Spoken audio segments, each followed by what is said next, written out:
want to talk about the media. আজকে আমি কথা বলতে চাই গণমাধ্যমকে নিয়ে।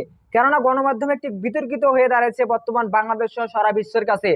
বাংলাদেশের মিডিয়া সহ অন্য অন্য বিশ্বের যে মিডিয়া রয়েছে তাদের সম্পর্কে আমাদেরকে কিছু জানতেই হবে। আমরা অনেক কিছু জানি না, আমাদের অনেক কিছু জানার বাকি আছে। আমার পার্সোনাল ওপিনিয়ন, ভিডিওটা আজকে দেখেন আমি কি বলি।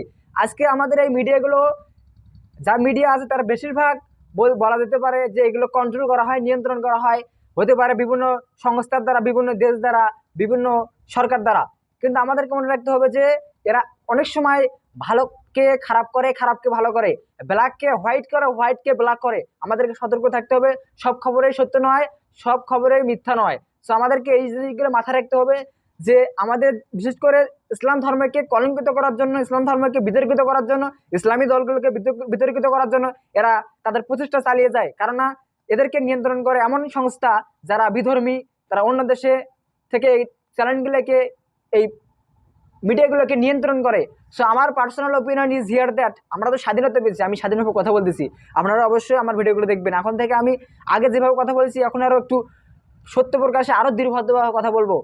কেননা এই মিডিয়ারা ইসলামী দলগুলোকে বিতর্কিত করে, ইসলামী দল সম্পর্কে বিভিন্ন সন্ত্রাসী ট্যাগ দেয়, মৌলবাদী ট্যাগ দেয়, উগ্রবাদী ট্যাগ দেয়। এই ট্যাগগুলো ব্যবহার করে তারা ইসলাম ধর্মকে বিতর্কিত করতে চায়। আপনারা সতর্ক থাকুন, এই ধরনের মিডিয়ার প্রোপাগান্ডাকে আমরা বিশ্বাস করবো না, উড়িয়ে দেবো।